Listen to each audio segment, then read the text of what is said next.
Now, whenever you work on an electrical outlet or a light switch or whatever, make sure you go back, turn the power back on, and I'm going to test it with my tester. I'm not going to just turn the breaker on and make the assumption that everything's good. I'm going to come back here, test it, make sure both of those work, because you never know. You might forget to do something, or one of the wires that you had poked into the back happens to be the hot wire, the power wire, and somehow it wasn't pushed in all the way, and somehow it loosened up when you shoved everything back in the wall, and somehow when you turned the breaker back on, only one of those worked or none of those worked. Okay, and you tell somebody, okay, yeah, I got it done, and then somebody plugs in there and finds out, hey, what's the deal? Okay, so do everything, turn the breaker back on and check the power and make sure it's working, and hope, cross your fingers when you turn that breaker on and make sure it doesn't trip. If that breaker trips, as soon as you turn it on, you know you've done something wrong, okay? And that's why it's tripped. And then to reset a tripped breaker, do you know you have to shut it off all the way and then turn it back on. If it trips again, hey, you've got some wires crossed in there. You've done something wrong. You haven't done it exactly like I showed you. Okay, be careful and save your money and start doing things yourself. Ah, dabbity nabbit. Can you believe what I told you happened? I told you to make sure to put the drill bit on and make sure it was pushed on there nice and tight so that when you drill the hole down there, it doesn't pop off. Guess what? I don't see the drill bit, do you?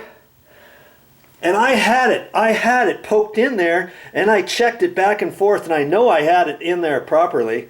And I think something just happened somehow where I got it in there, and a little shaving piece of wood, something, as I was kind of fiddling with it, it must have hit something and just loosened that up. And when I was careful too, man. When I was taking it back out, I was unscrewing it, forward, backward, because there's insulation in the wall too. And when it's like that, you've got to do a little bit forward, then backward, then forward, then backward. You do too much, that just starts zipping up around your drill, especially when you're drilling it and when you're trying to get the bit back out and the rod back out. And somehow it's down in there. I didn't hear it fall down, all the way. So I'm thinking there's another plate in there, and now I can't do anything. I can't even check it because I don't have the drill bit. I'm going to have to go buy a drill bit and put it on there. Hey, my loss is your gain. I even try to push this down there, and it's going down a little bit, but then it's hitting something else. And I think there's another plate down in the wall. This is a tenant separation wall. It could be a fire block or something like that. And most tenant separation walls, this cracked me up too. It's 2 layers of 1/2-inch sheetrock, and most of the time I've seen a wall where it's 2 layers of 5/8, and it has to be a special type X 5/8 to make it a rated 1-hour wall or 2-hour wall separation or something like that. But 2 layers of 1/2 inch, I don't know.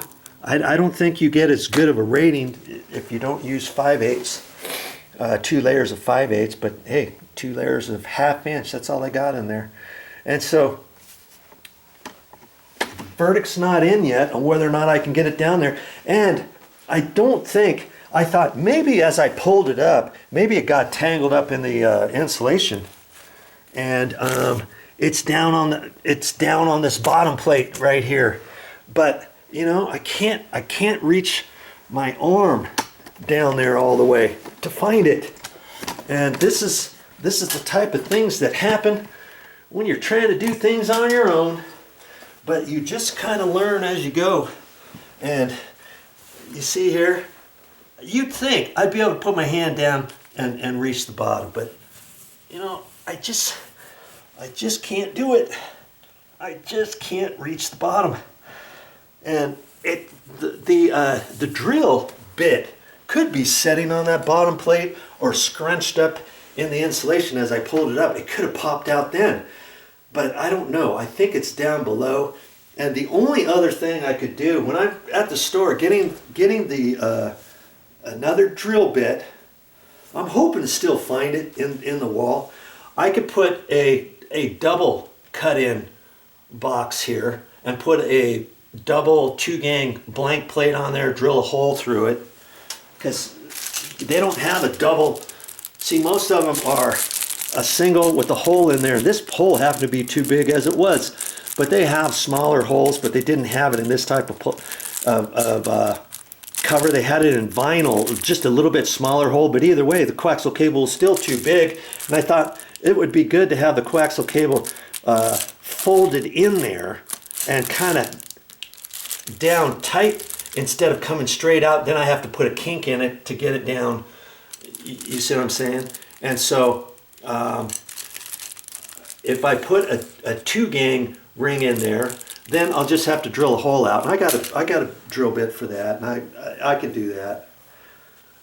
Then I can reach my hand down there and dabbity nabbit. When I was at the store, I should have just picked one up. I could have always taken it back if I didn't use it. I was hoping I didn't have to use it. I thought, no problem, I can get it with this. I drilled it down through there, bing, bang, boom.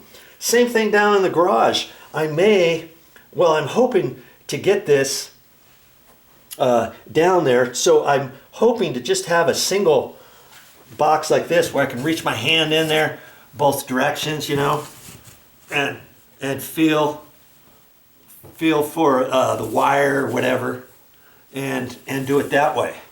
Okay, but downstairs, down in the garage, if I have to, worst case scenario, if I have to, if I need more room, I should get a big box at the store for that too. Okay, just in case. And if I don't need it, I can always take it back. Now see, that's the other reason why I decided to do the whole effort about taking this bed apart and getting it slid out of the way and moved over. I didn't really want to put the cut-in box over there because that was further down the garage wall and stuff. And this way it's behind the bed. Okay, so when I go to the store, I'm gonna get a 2-gang ring, and I'm gonna cut that whole opening bigger. And hey, no problem. I'll have a 2-gang blank plate. I'll drill a hole in it, run a cable out of that, and then I can reach my hand in there and see what's going on. Maybe the bit fell down inside right there. I just can't reach down in there. And if I get a 2-gang box, I can. And then I'll get a 2-gang box. I'll get an extra one for the garage just in case I need it. And if I don't, next time I'm at the Home Depot, I'll take it back. That's what I should have done this time. My loss is your gain. Okay? So, hey, off to the store I go to get more parts and another drill bit. Hopefully I can find the one that's down in the wall. We'll see. Time will tell. Hey, stick with me and see what happens next on this video series. I'll probably make it a different episode, or a part 1, part 2 episode, or something like that. We'll get her. We'll get her. Now, one last thing about the bed. If you don't want to move the bed, hey, no problem. Don't move the bed. Cut it in. Cut it in right there. If you have to put a 2-gang box in there, if you have an issue, get the single gang cut-in box, but get a 2-gang cut-in box as well. And then you can do it there. And, you know, there's going to be a little lamp desk, what do you call it, nightstand on both sides of the bed. That would cover it up too, right? So I could have done that, but because this was brand new, we haven't used it yet, it was easy enough for me to take it all apart, slide it out of the way, so I had plenty of room to maneuver and measure and all that kind of stuff. I decided to do that, but hey, there's always 2 ways to do something, okay? So pick your poison and go for it.